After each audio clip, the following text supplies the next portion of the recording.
Both? All good, all good. Right, so we've hit the 3 o'clock mark. So are we ready to start? Yeah. Let's go. Brilliant. Okay. All right. Well, welcome everyone to another Reach Desk webinar. This one's called Gift Like a Pro. Today, I have the absolute pleasure that I'm joined by the dynamic duo Kelly Walters and Leanne Chesko from SalesLoft and Demandbase, respectively. How are you both?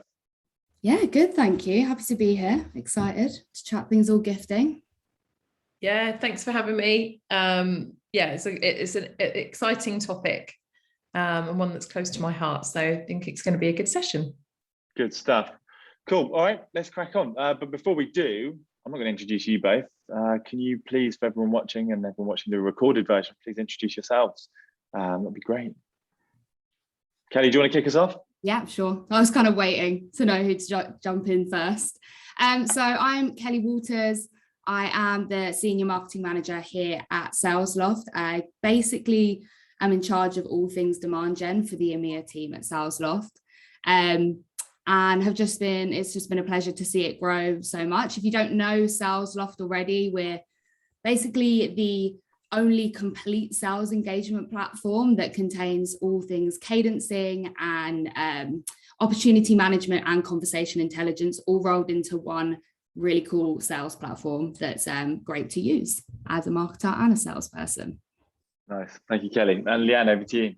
Yeah, I'm Leanne Chesko. I'm Senior Manager of the EMEA Marketing Region here at Demandbase. So similar to Kelly, I have responsibility for everything EMEA marketing at Demandbase. So specifically focused on demand generation and building pipeline for the sales team. And then everything else that fits under that sort of marketing remit. So yeah, I've been here just over 5 years.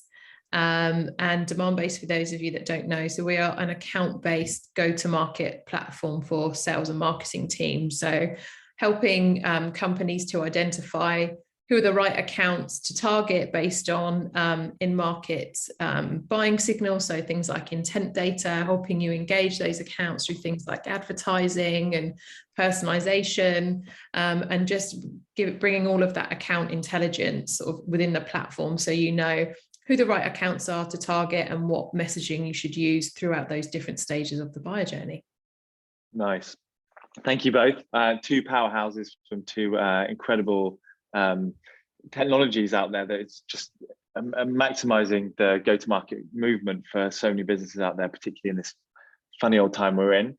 Okay, so as I mentioned before, today's theme is Gift Like a Pro. I think there are so many ways to use direct mail gifting to create and accelerate pipeline, as well as like keep your customers engaged and fully recognized. We've seen so many different use cases, from sending gifts to increase show rates on discovery calls, opening up deals that have stalled, all the way to like onboarding new customers, driving engagement. There's so much you can do with it. Leanne, I'm going to kick off with you first, if that's all right. Demandbase is known for being, I suppose, the ABX pioneers, but I'm really curious, how do you guys use gifting and direct mail to supercharge your programs? Yeah, so a lot of the similar use cases that you've already mentioned, Alex. So we've used it for things like in customer scenarios. So we recently launched, I would say recently, 6 months ago, so not as recent, but relaunched our platform because we've made several acquisitions over the past 18 months. So we've used it for customers that have migrated to our new platform. We've also used it for customers that have completed our ABM certification programs, for customers that have changed jobs, and then for prospects as well that have either started a job at one of our target accounts. We've used it as a way to get into target accounts. There's lots of different sort of use cases as well. But the way that we're sort of moving with it is having one sort of key big quarterly direct mail send, and that will be to key prospects within our target accounts. And so we'll leverage things like intent data through the Demandbase platform to identify who are the right accounts and contacts within that account. And then we've identified like a common use case. So that will be our sort of big quarterly direct mail campaign. Then we'll have what we're calling Reach Desk days. And this is something that's fairly new. So we've just created these, but really focused more having that one-to-one and one-to-few sort of out approach, where we're really heavily sort of researching those accounts and key contacts within those. So these will be more sort of C-level contacts. And then we're sending something really personalized. And then we're also having sort of e-gifts tied to seasonal sort of events. So things like International Coffee Days, and we've got plans for World Earth Day in April as well. So that's sort of our approach. So from a sort of we look at it from a quarterly sort of basis and how we can do that more sort of strategic sends. And then we have the tactical sends sort of in between that, where our sales, our SDR team and our customer success teams have access to the platform, and they have lots of different use cases. They have a budget that they can sort of send out to. So we'll give them some guidance, but they have relatively free reign to an extent. Nice. Wow. So you guys using it across the entire life cycle. Yeah. And so Kelly, for you, obviously SalesLoft is a global leader in sales engagement. Talk to us about how you guys are using direct mail and gifting within, I suppose, your sales process and perhaps even like your cadences. Yeah, sure. Well, similarly, we're using it across the entire sales cycle. We use it across our SDR team, AEs, AMs, and customer success team as well. We preach that you need to do multi-channel prospecting, and one of those channels needs to be direct mail. It's one of my colleagues, actually, she came up with a theory called the hexagon theory, which is all about speaking to like the 6 sides of your prospect and hitting them on like each of those sides, each of those channels, to essentially light them up and really see success. So that would include direct mail as a key one, and email, video, social, content sharing, phone. So you have to touch all of these touch points. So of course, we do that at SalesLoft, and we do it within our cadences. So we have all of those steps laid out within our cadences. So like for an example, with the SDR team, in their prospecting cadences, they have like a universal cadence that they use across the team. It gets updated on a quarterly basis, and we kind of change it based on what we see from the analytics within SalesLoft within that quarter. But within those cadences, we have a really early stage step, reach desk step, and then a really late stage reach desk step. God, that's hard to say. And they're just optional for them. So they don't have to send really early on. They can wait until that later stage, dependent on who the prospect is and how they feel the relationship already is, and if they're showing intent. But like an early stage send for them might be just sending a coffee voucher paired with a video, being like, coffee in a chat. And that's somehow that just gives you that extra level of familiarity that people are like, okay, actually, I'll take a coffee with this person. I've already seen their face. They're already giving me the coffee voucher. So let's see what SalesLoft is all about. And then like in the later stages, it might be we've learned a little bit more about them. We've seen intent across certain things. We've researched them a little bit more heavily, and we know that they have a dog or something, and we'll send them something for their dog or something like that, just to like differentiate from the outset. And then with AEs, we use it a little bit differently, sometimes in the lead up to demos. So kind of here, have a lunch on us to enjoy with our demo that's across lunchtime or something like that, or in the follow up to a demo or a meeting. So some of the team are better than others at this, and I wish everyone was as good as each other, but they will really listen out for signals from when they've been speaking to their prospect, or notice things even in the room, and be able to then identify the perfect gift that they can send. And like, I've got some good examples of this if you want to hear them, or I can stop talking because I feel like I'd love to hear them in a minute. Yeah. You both mentioned this though. I'd love to get your take on this. It's an ongoing debate in the industry in general, where you're kind of using gifting for outreach purposes to break through to someone where you have like basically no relationship before. Where do each of you guys sit on the stance whereby you either, from what you're saying, Kelly, you're sending something like the coffee voucher and you're not sort of asking for anything in return, you're kind of leading with value rather than saying, let me send you a coffee, like if you take a meeting, I'll send you a coffee. Is that what you guys are doing? Where do you guys sit on that? The sort of the reciprocity piece of like holding something back or just giving without asking for anything in return? I think it's giving without anything, asking for anything in return. It's the way that it's worded is more like, if now's not the right time, enjoy a coffee on us anyway. And we hope that that kind of gesture of goodwill would, at least when they are considering a sales engagement platform, mean that they do come to us because they already had that kind of good experience there. I think one of the I think it's probably one of those divisive questions of whether or not you're almost bribing someone to take a meeting with you. And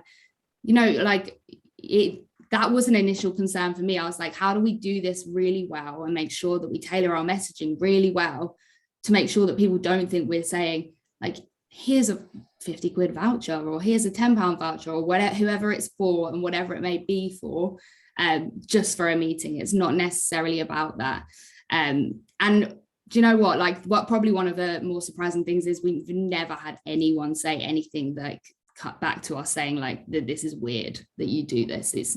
No one's going to turn around and say that. They're going to be like, how lovely, that's really nice. Either I'm not interested, so I won't accept your gift. I'll be interested in the future, I'll accept it now and we'll take a meeting in the future, or I'll take it now and I'll take the meeting. Love it. Okay, so you're on the side of just giving. What side of the fence do you sit on, Leanne? Yeah, the same actually. So we do that, and obviously we're in that sort of unique position because it comes down to picking the right accounts as well. So we're using Demandbase to do that. So looking at those accounts that are on our target account list that we've already identified that match our ideal customer profile and that are showing those correct sort of buying signals. So if we've got accounts that meet that criteria that are researching ABM platforms, that's a great candidate to send a direct mail to. So we might not have had any other engagement with them prior to that. So I think, and we're reaching out with the basis, or on the basis of we can see that you're researching ABM, we're the leaders in the market, this is what Demandbase does. In the meantime, enjoy, whatever that gift is. And we've sent lots of different things in the past. We tend to find alcohol works pretty well. But we've also sent, we would also sort of tie that in with something educational. So we've got this ABX book that's written by our CMO that's been really, really popular, and it's had the sort of highest amount of redemption. So we send that's something educational, and we might send some other sort of branded items along with it as well. But I think, we're actually using the sort of power of our platform, and people are seeing that. So it's less so they sort of understanding, okay, I understand why I'm receiving this. So we've actually had a pretty good response to that type of outreach. Interesting. So that's down to a lot of the intent signals that you're using. You're being very intelligent and prioritizing those accounts. Love it. Okay, I'm going to come into some of the specific use cases because I've heard some amazing ones from both of you in the past. Before we do, we've got a couple of questions for people listening in. One of them is from Laura. How do you use Reach Desk when targeting more senior contacts who perhaps don't need / see as much value in a gift card or a gift? So are you changing your strategy either at SalesLoft or Demandbase based on persona or seniority? Yeah, absolutely. And that's something that came up in a recent, so we do what we call ABM stand-ups at Demandbase. We do those every month, and we have a look into each of our sales reps accounts and kind of see where the gaps are in terms of specific personas and the engagement. So we've had one for a particular group of accounts where we've seen there's a gap for C-level contacts. We have to treat those very differently to how we treat somebody within more of a sort of a junior role to that. So our approach to gifting is we're going to spend more money based on the persona. So if it's a C-level person, the cost per gift goes up. But also we also have that approach for the account as well. So the higher up it is in terms of our account tiers. So if it's our tier 1 accounts, which we have a one-to-one approach to, and the spend per account is higher, then we apply that same sort of methodology to we're going to spend more on gifting for this group of accounts as well. So yeah, definitely the type of gift for the persona we would spend more money on. Okay, nice. So you're saying it's not just persona or seniority, it's actually an account as well. So you're about the spend per account. Yeah, that's awesome. Kelly, how's that work for you guys over at SalesLoft? Yeah, it's quite similar. And if it's an enterprise account or a top tier account, a tier 1 account, we call it, we would spend a lot more on that account in general. But I think as well, it's more as much as it is about how much you are investing in that account, it's also like the time investment as well. And I think that's probably where it differs for us persona wise. The team will spend a lot more time really delving in and researching into that prospect to find something that is truly special to them. So like that could be, and I'm just thinking of an example now, and one of my colleagues found out that there was a prospect who really, really supported a specific charity and was actually running the marathon for them. So he sent a voucher that he could then donate to his own charity of choice, whether it be his favorite one that he was already running for, or whether it be another charity. And in addition to that, we just donated to his marathon run. Oh my God, that's incredible. So using charitable donation as a way to break through. Absolutely love that. Okay, I think that's probably a good segue into some specific use cases. So you've mentioned one there using like charitable donations. Maybe you, Kelly, what are you guys seeing from, let's say, an SDR standpoint, or even like your account executives that are either helping create new pipeline or move that pipeline forward? I think in terms of which types of gift we send, the SDRs are more likely to send e-gifts, and it is more likely to be either coffee vouchers or like a spend on anything voucher, delivery voucher, like have a great Friday kind of thing, like get your Friday dinner on us, or like an Amazon for something, like an Amazon voucher for something that they actually know that they are going to like, where because they probably haven't spent really any time with that person yet, so they don't know them very well, they don't know exactly what to send. It's hard enough buying Christmas presents for my own family, so we're asking them to send gifts without knowing that person at all, really. But when it comes to AEs, like I said earlier, they've become much more in tune to listening out for what people like or what they're up to at the weekend, and then they can think about gifts that might be suitable. So one of my colleagues really recently, he noticed that when speaking to a prospect, his office was completely decked out with like Star Wars stuff. So he was clearly a huge fan of Star Wars. So they finished the demo, they'd really got a good conversation, things went positively, came out of the demo, and then we kind of had a chat about it. And he was like, he's a massive Star Wars fan, what can I get him? And so we brainstormed, and we basically sent him I think it was, I'm not a Star Wars fan, like a Stormtrooper, like build your own Stormtrooper, like helmet head thing out of Lego. Sorry to everyone who is a Star Wars fan. That you could build out of Lego, and got it delivered to his house. And he absolutely loved it. It turned out he was not only a huge Star Wars fan, but also a Lego collector, which just was a stroke of luck. And, no way. Things went very smoothly from there on out, basically. Nice. Did they become a customer? Yes. Oh, I love that. I think awesome. So anyway. Well, unless let's just say yes for now. Yes. That's all right. I love that use case. So what you guys are doing is you're listening out for parts of the conversation that you might have already had within the sales process, and you're sending like custom gifts or examples after that to sort of keep the relationship moving forward. Absolutely love that. Dan, any specific use cases that you've seen that you've absolutely loved within your team? So we've had a couple of ones. There was a couple of prospects actually. So one where our SDR found that the guy had been on Come Dine With Me. So he was really into his cookery. So he sent him a gift. I think he was really into steaks. So he sent him something, I think it was an Amazon voucher that he could use to spend on. I think there were some suggestions of like sort of steak kits and knife sets. So that was very well received. And there was also just ones where it's like a prospect's birthday. So sort of looking into that sort of detail, sending them some champagne. We also found out that same prospect is on a speaking panel with our CMO. So just doing that kind of research. So where the SDR then sent him that champagne, he went to the event and was able to meet him in person. This was a few weeks ago, and really sort of build up that relationship with him. We also had our CMO reach out to him and say like, hey, glad that you're looking forward to speaking on this panel with you. Here's a copy of my book. So we actually sent him 2 things through ReachDesk, and then had that face-to-face interaction. So I think we've got demo stage. We're not quite a customer yet, so maybe ask me in sort of 3 months' time. So hopefully, but he just loved that. He was, feeling the love on his birthday, getting those extra gifts, and we also used our CMO to sort of do some additional outreach as well. Love it, absolutely love it. These are very cool use cases.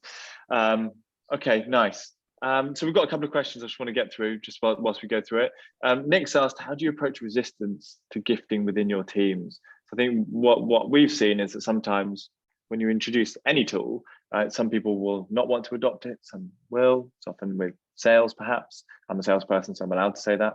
Have you seen resistance through using a tool like ours or gifting in general? And if so, like, how are you approaching that to sort of encourage adoption? Yeah, so not sort of resistance. So what we've done a lot of onboarding calls with the Reach Desk team to get everybody trained up, and we've also done a refresher. Particularly, we saw one of our teams really wasn't sort of leveraging the platform, so we had a session with our CSM and just sort of refreshing, just understanding like what are the things that you want to see available to you in the platform, and just having that sort of walk through. So nobody's resistant. I think it's just reminding them that there's the tool there to use. So I'll go in regularly, give them some more budget to spend, and update them as and when new things are added. So when I go in and create new campaigns, or we've added some new branded swag in, for example, just keeping people updated that things are there. Also for things like one of the cases that I mentioned earlier, we run a ABM certification program. So for customers that are on that and complete that, I'll reach out to the customer success manager and be like, hey, this person's just become certified. I've already set up a campaign that you can send out to them. Here's the contact. So just making it really easy, and just to keep reminding sort of people that it's there.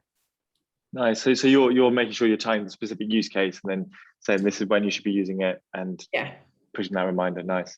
Kelly, what have you guys seen at SalesLoft? Have you been met with any resistance? If so, how are you dealing with it? Not necessarily resistance. I think it's more about like it's more about just like different levels of adoption, because they maybe don't feel comfortable enough to think of the different ideas, and then they just think I'm not going to do it at all. But what makes it so much easier is that we have it built into SalesLoft cadences. So you have to acknowledge the step that's there. So you're either saying I'm going to actually skip this first optional step here and do it later, or you have to think about what Reach Desk gift you're going to send. So it's now just become a habit, basically. But we've also, similarly to Leanne, set up different kind of workshops with your team. So I've set up one specifically to be delivered by a Reach Desk SDR to our SDRs, by an AE to our AEs, and by customer success manager to our CS and AM team, because then they start to think a little bit differently about, and they realize that the person that's training them is literally in the job role that they're in. So that really, really helped. But also everyone just sharing their successes. When people post about like the fact that they have received an amazing gift from SalesLoft, or they've received some branded swag, or even if it's just like brownies, and they start seeing it like posted up on LinkedIn, and everyone in the team is giving them like kudos for sending or for thinking to send to some branded swag to this person. I think that gets the ball rolling. It's like more about celebrating the successes, because then everyone is like, oh, I want a piece of that. Absolutely love that. Look, so a couple of things there is obviously like giving them the use cases, Leanne, making sure that you're positioning them in the right place and then reminding them it's there. What you mentioned there, Kelly, about celebrating the wins, we see this all the time. This was quite unexpected. Whenever someone receives a gift, and I actually did it when you lovely folks at SalesLoft sent me one when we raised our Series B recently. It goes on LinkedIn. This is what we see a lot. So those watching and listening, this channel can create that kind of virality. So not just to acknowledge the person who sent it, but actually to start being an advocate for your own brand. So it can spread like wildfire. Absolutely. And people love it. Like, I think I posted when I was being prospected, or I was in the sales process with you guys, and I received a lovely gift, and then I posted, and I honestly, you get so much more love about it, because people just love the fact that people were out there sending these lovely gifts to each other. I think it was as well at a time which was really needed, where people needed something to smile about, and a little gift sent to their front door during lockdown was really special. Love it. Cool. Okay, so we've spoken a lot about the successes of gifting, where it's gone well. What are your key learnings from gifting? Have you ever seen any things where it hasn't gone so well, or anything you can share? I don't feel like I have any major failures, not because like I think we're all amazing, but I just think that you're not gonna get a really bad reaction from a gift, unless there was one of those. And like I said earlier, I had those initial concerns of like, if we're rolling out gifting heavily across our team, is that considered a bribe? We're going to have to think carefully about how we do it to make sure we don't get some like negative reactions. But nothing like springs to mind with failures. Of course, we've had people that claim and they never speak to us. Yeah, and that's just kind of built into the budget that people will do that. You know, people might claim a delivery voucher on a Friday and then never say thank you, or even acknowledge just again. It's rude. It's rude.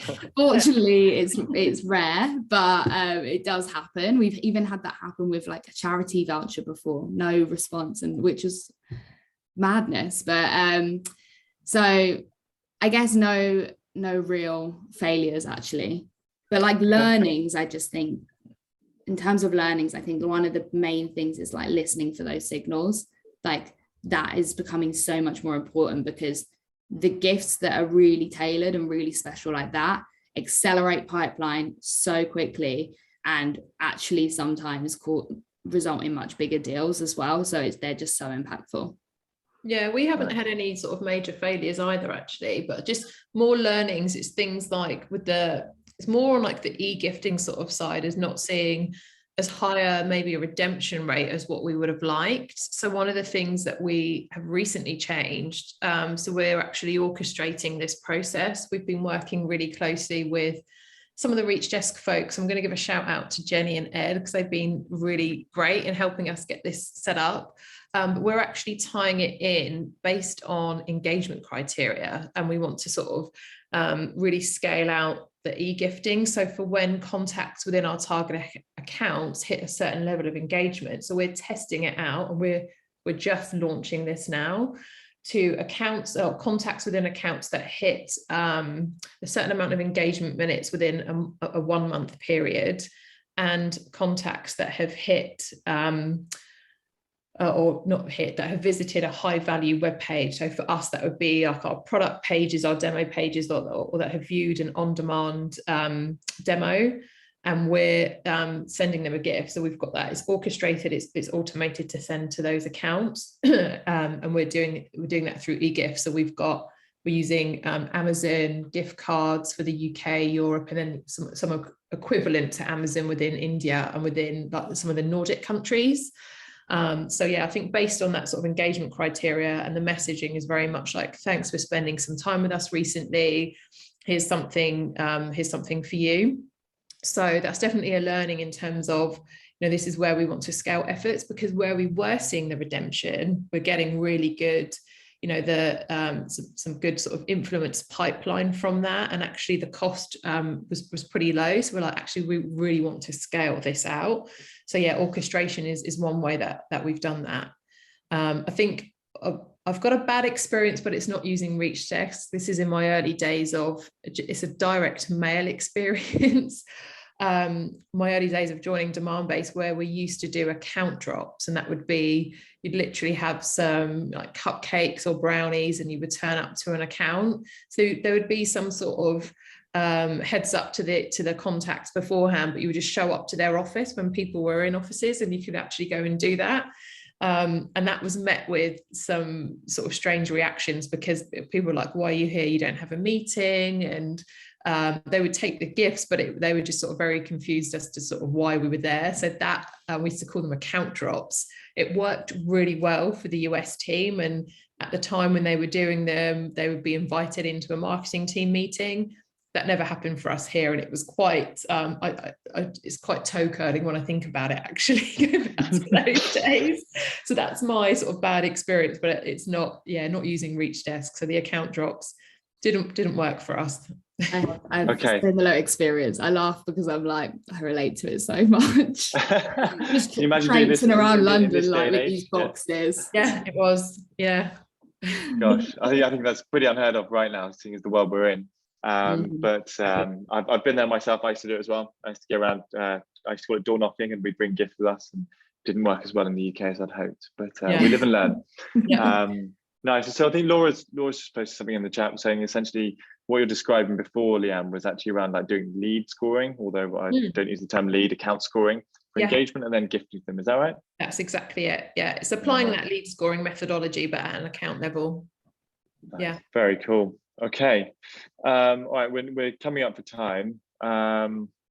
We've got a couple of other questions come in. One of the ones that an anonymous attendee has asked is that how are we using gifting and direct mail for retention? Now, I know both of you are more focused on the, well, I suppose the top of funnel growth, but are you able to share anything that you guys are doing within like the CS or customer marketing side of your businesses?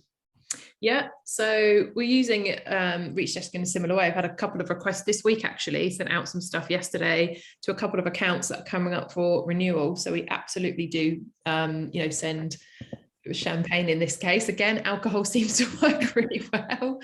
We definitely use it for renewal. Same. Nice. Especially, I guess, as well, when an account is coming up for renewal, and if they're maybe at risk, we might invest more time in like running some workshops with them, and with that we'd send gifts to everyone for that workshop. We're more likely to send branded swag to customers, and then also it's like, again, as Leanne was saying earlier, like just celebrating successes of your customers throughout, and just making sure that you've got that really great constant communication and really good relationship with them. Nice. Okay, I love that. So more at risk accounts or ones that come up for renewal. I heard of one recently where they were sending bottles of champagne and actually like engraving the ROI in terms of like either time saved or dollars onto the bottle of champagne and then sending it to decision makers. And it's just like a very cool way of like surprising and delighting, but actually doing a really personalized touch on top. So maybe that's one for some inspiration. Yeah, that is one inspiration, definitely. I love that. Also, if someone posts about that as well, great. Go viral. There we go. Exactly. Love it. Okay. Just a couple of other things I'd really love to touch on. Now, you spoke about ROI earlier in terms of like the success. How do you guys measure the success of direct mail and gifting? Let's start with you, Kelly, at SalesLoft. So we kind of been looking at in general like the redemption rate so that we can just track success of campaigns, but ultimately what we make our decisions on is like marketing influenced opportunities, and then we measure that on like last touch, so whether or not ReachDesk was the last touch before an opportunity was actually created, and then we dissect that a little bit further when it comes to new deal creation and then like renewals and upgrades, basically. So that's kind of what we look at. And initially that was like more difficult because I was doing that outside of the platform and like within Salesforce, but now I can do it within inside of the platform, which is like the best new feature that you've ever added. And I absolutely adore the Insights tool now, by the way. Just a little glad to hear it. We've only been working on it for 3 years, so it's about time. Well, we gave the industry, it's everything I want to see. It's everything I want to see. And also like some of the really cool things that you can see within it is like, I'm able to now compare my close rate when a gift is attached, and it essentially doubles when there's a gift associated with an account. So that's an incredible stat alone, which I can then take to my team and incentivize them to actually use gifting at all times. Love it. So if you're a salesperson watching this, just go and ask your marketing team to help you out and get you some licenses, and hopefully your close rate will increase. Double. What everyone wants. And then demand-based, Leanne, is it a similar story? Yeah, it's really similar. So again, we're sort of using it from an engagement sort of standpoint as well. And are we targeting sort of, multiple people within that account, how we've leveraged ReachDesk to do that.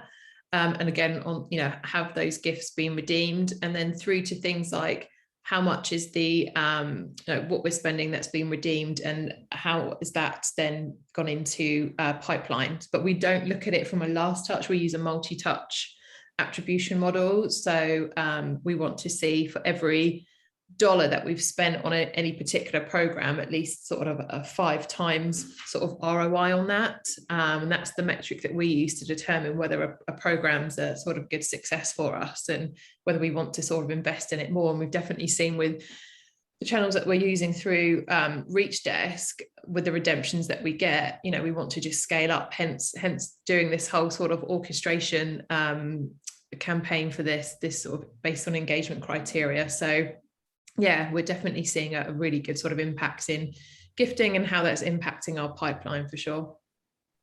Nice. Okay, brilliant. Well, that's all. We're nearly up for time, but it's always good to hear how you guys are measuring the success of campaigns. If anyone listening or watching, I suppose, has any final questions, please do pop them in the chat, and we'll come to them in a second. But otherwise, we'll be wrapping up in a couple of minutes.